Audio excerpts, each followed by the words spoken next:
The following PowerPoint presentation is to accompany Personality, Chapter 5, Biological Aspects of Personality.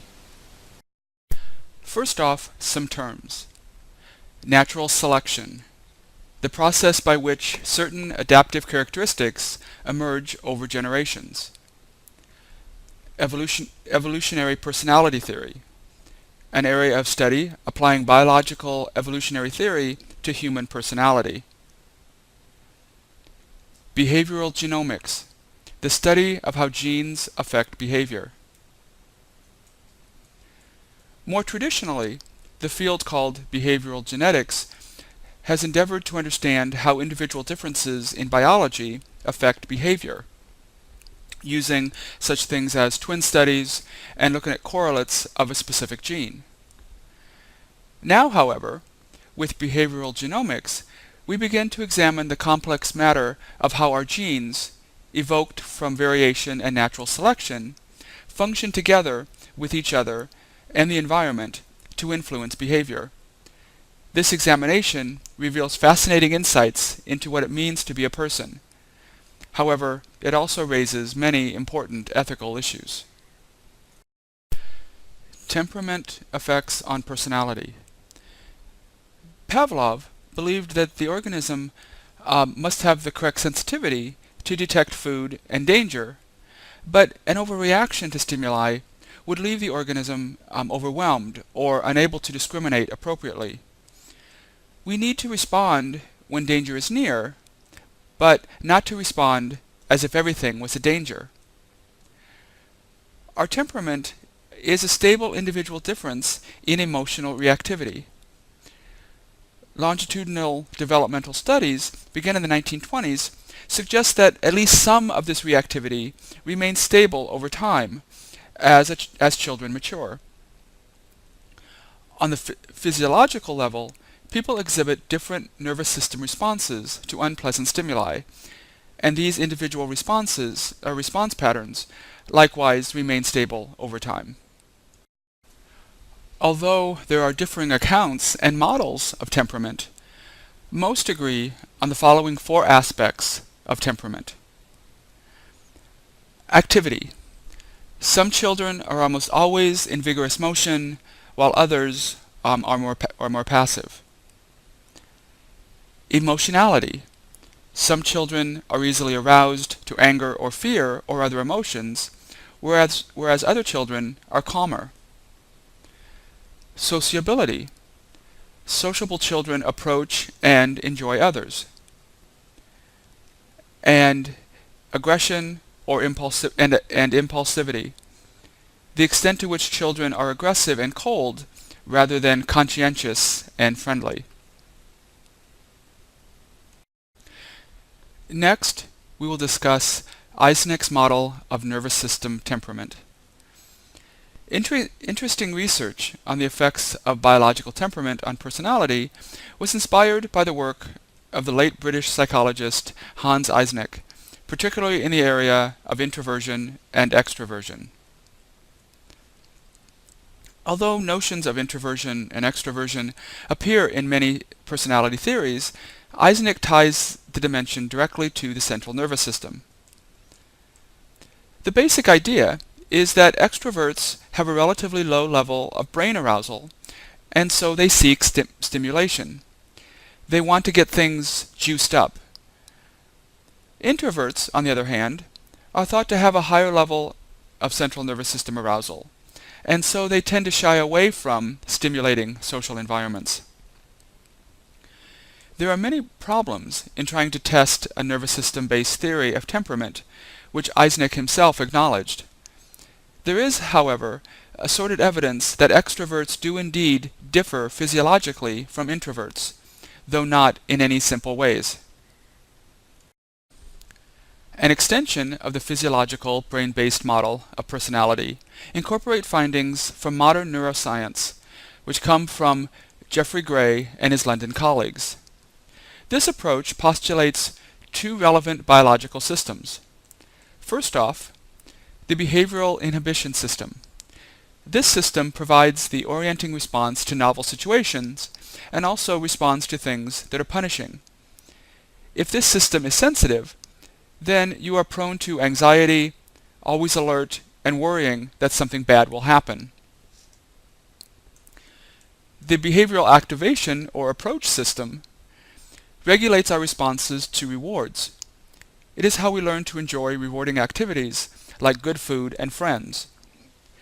If this physiological system is overly active, then you are impulsive and constantly seeking rewards.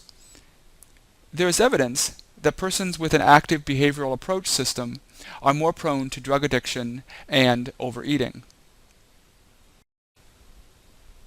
Sensation seeking is a tendency to seek out highly stimulating activities and novelty. Consistent with Pavlov's original notions, sensation seekers seem to have a strong nervous system-based orienting response. They seem biologically primed to seek out and engage their environments. Unfortunately, such natural inclinations cannot be well understood until psychologists learn a lot more about the workings of the brain and the nerves, including neurotransmitters, or chemicals used by nerves to communicate. The text does offer some possible connections between neurotransmitters and our personality, including a nervous system-based model of individual differences in the susceptibility to drug addiction. Twins as a source of data. We should be able to detect systematic biological influences on personality by studying twins. Twin research is indeed now one of the most active areas of research in the study of the biological aspects of personality, with many intriguing studies comparing identical twins to fraternal twins. An ongoing study at the University of Minnesota has found impressive similarities in personality between people who have the same genetic makeup. These similarities are less than those of identical twins raised together, thus showing the influence of the environmental upbringing. But the similarities of identical twins are greater than those of fraternal twins, who have overlapping but not identical genetic makeups. The controversy arises as to why identical twins have such similar personalities. Is there a gene for being stingy, or a gene for being optimistic? Probably not. But, as noted previously, there may very well be patterns of genes that affect our temperaments and our behavioral predispositions. There likely is a genetic influence on relevant responsiveness. The distinction is important because it implies that genes might underlie certain behaviors such as aggression or antisocial personalities.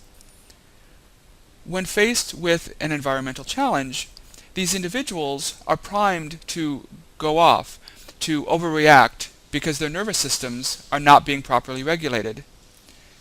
Note that the gene itself does not directly cause the aggression. Rather, the gene affects an enzyme which predisposes the body to react in certain ways. The actual reactions are then determined by the environment and by other aspects of the person. Research also suggests that parents matter little, but peers sometimes matter a lot, with more evidence showing the limits of parenting. For example, identical twins raised apart have similar personalities, but different children raised by the same parents have different personalities. In addition, many children from loving homes turn to drugs and violence, and adoptive children raised by the same parents have different personalities.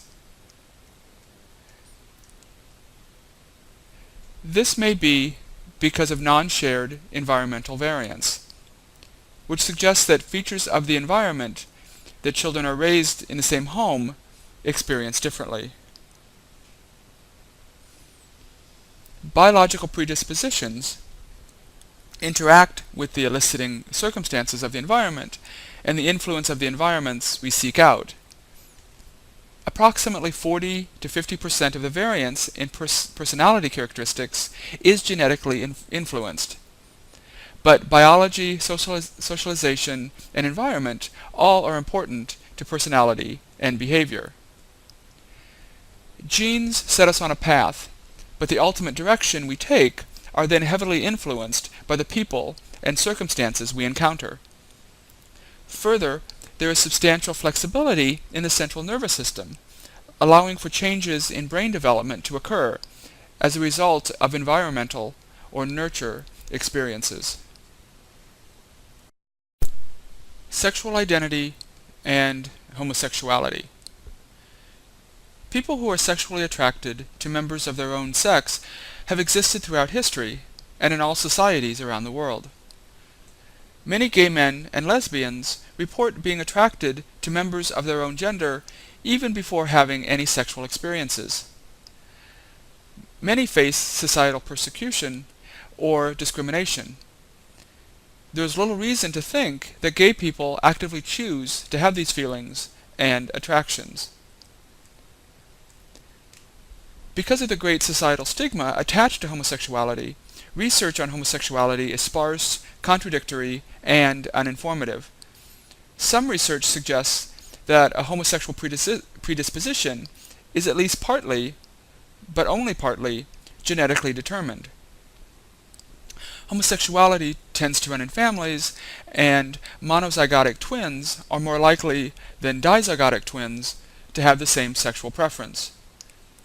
There is also some evidence that part of the brain's anterior hypothalamus, known to be related to sexual behavior, is significantly smaller in gay men, and that the hypothalamus reacts differently to sexual smells in gay versus straight men, and in lesbian versus straight women. However, none of these factors alone proves that homosexuality has a genetic origin, but taken in concert with the fact that homosexuality seems universal across time and culture, these findings are strongly suggestive of at least some biological origin for a tendency toward homosexuality. On the other hand, the fact that the associations between genetic heritage and homosexuality are nowhere near perfect suggests that environmental factors often play an important role in this aspect of personality. We will now discuss some biological explanations for sexual identity and homosexuality. Bem proposes that inborn temperament influence young children to engage in gender-congruent, that is, socially expected behavior, or to not to do so. For example, a little girl who likes to play quietly in a nurturing way will have girls as friends. But if she tends to prefer lots of rough and tumble activities, then she will have many boys as friends. In this latter case, boys will seem common and ordinary. So, what happens at adolescence? Well, as the hormones of puberty hit, so do strong feelings and physiological arousal. Although most girls apply this arousal to exotic figures like music stars and movie actors, and then even to those unfamiliar boys at her school, the tomboy already has lots of boys as friends, and so she may see certain girls as exotic, and then as erotic. The opposite is true for certain boys. Some of those who grow up with many female friends might become intrigued with boys, according to Bem's theory. Although this theory has not been well tested, it does illustrate that there are various possible complex pathways to sexual attraction. Kin selection is the idea that increasing the likelihood for the family members of an individual to survive increases the likelihood that the individual's genes will be carried on to the next generation, even if the individual did not reproduce him or herself. If the nieces and nephews of gays and lesbians are especially likely to survive, then the genetic tendency toward homosexuality will also survive. Or perhaps the straight sister of gay men are especially likely to have more children. Another possibility is that the genetic tendency toward gayness survives because it somehow confers a direct reproductive advantage to heterosexuals who carry it. What this might be is currently not known. Or, finally, many people who engage in homosexual behavior may also engage in heterosexual behavior, possibly as part of a greater or more undifferentiated interest in sexual matters, or due to sexual stigma. It may also be the case that some biological aspects of homosexuality result from early hormonal experiences and not genetics. For example, medical conditions or drugs in the mother may affect the child in the uterus or in early infancy. Mediated effects of biology, effects from poisoning and physical illness. Today, mercury is commonly used in industry and agriculture, and sometimes shows up in fish that lived in polluted waters. People who eat contaminated fish may start behaving strangely. Although acute mercury poisoning is relatively rare, heavy metal neurotoxicity, that is brain impairment, is still widespread. Today, a significant number of children suffer gradual brain damage traceable to lead poisoning. Many other metals, including manganese and cadmium, likely affect personality, though to an unknown degree. Besides metal, there's a long list of toxic substances known to affect personality. In many cases of brain disorders, it is not known whether the problem is triggered by toxins, microbes, or the body's own failings. Some examples may be Alzheimer's disease, strokes, or Pick's disease. Effects of creation of environments. One way that biology can affect personality is by affecting the environments in which we find ourselves. Biological influences may cause us to wind up in certain situations, and these situations may then influence our personalities. Sometimes stressful events may not be totally outside the influence of the individual. Genetic or other biological characteristics may influence the likelihood that we will experience certain events. Certain characteristics of the individual lead to certain experiences, which in turn influence individual responding. Some individuals grow toward more fulfilling and health-promoting spaces, while other individuals remain subject to darker, health-threatening environments. Tropism is the tendency to seek out specific types of environments. Biological predispositions will lead to an attraction to certain environments or activities that will in turn sometimes have systematic influences on personality. Effects from reactions of others. Our sense of identity depends to a large extent on how we are treated. If our parents and teachers and friends like us and expect great things from us, we are likely to form a positive self-image. Unfortunately, the reverse is also true. Undesirable physical characteristics can lead to unpleasant reactions and to a negative self-image. For example, think about people's reactions to short people compared to tall, and tall people's advantages in seeking a sports career, for example. Research in social psychology has also documented that many people expect physically attractive others to do good and to be good. Adults have higher expectations for attractive children, and most of us think that attractive people are more successful. Here again, personality is partially a result of biology, that is, physical attractiveness, but it is not a direct effect of genes. Rather, it operates through reactions of others. Similar process apply to children who have a skin color, eye shape, or other ethnic sign that is different from the majority. there are more positive expectations for children with the culturally desirable characteristics. These are biological influences on personality, but they arise from strictly social mechanisms, the expectations and reactions of others.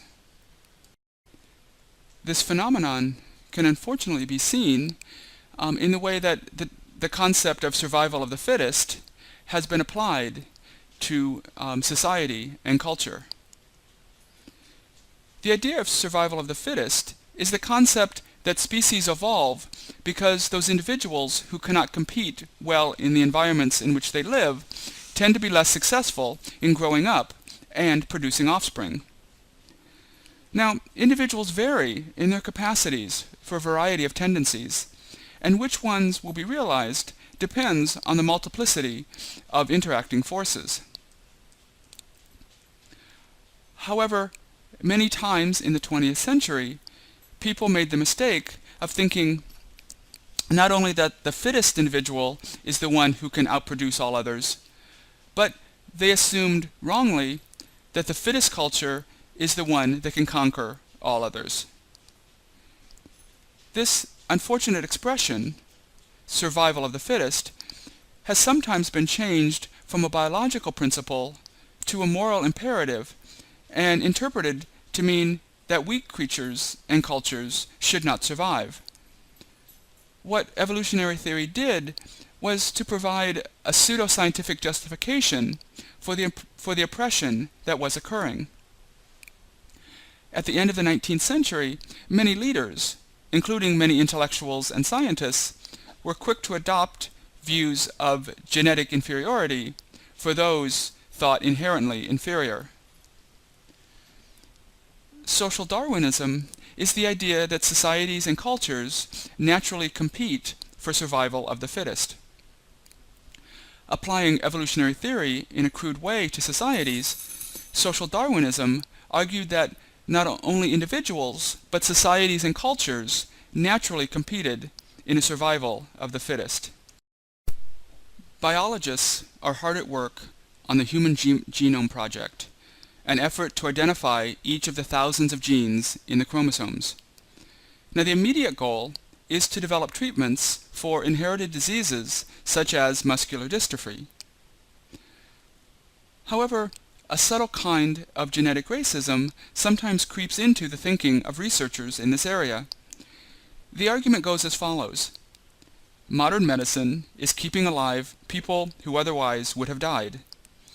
Therefore, survival of the fittest is defunct, and the human genetic pool is deteriorating. Therefore, if we are to evolve, we must engage in genetic engineering to fix and preserve the healthy gene pool. The errors made by this argument are subtler, but just as menacing as those made by the social Darwinists. There is no evidence that the human gene pool is deteriorating. In fact, it is hard even to define what such a statement might mean. Certainly, physical characteristics of humans are improving rather than declining. People are taller, stronger, and longer lived than ever before. In terms of mental and artistic abilities, it would be a dangerous lie even to hint that we have any idea about the genetic basis of such accomplishments. Musical, artistic, or scientific genius often arise in unexpected places. However, it's senseless to condemn genetic research, or to accuse all genetic scientists of being racist. Personality psychology tells us that individuals do indeed differ, and they differ in a number of ways and for a number of reasons. As we uncover more of the biological reasons for individual differences, we will need a society that has a more sophisticated understanding of what such findings imply and do not apply.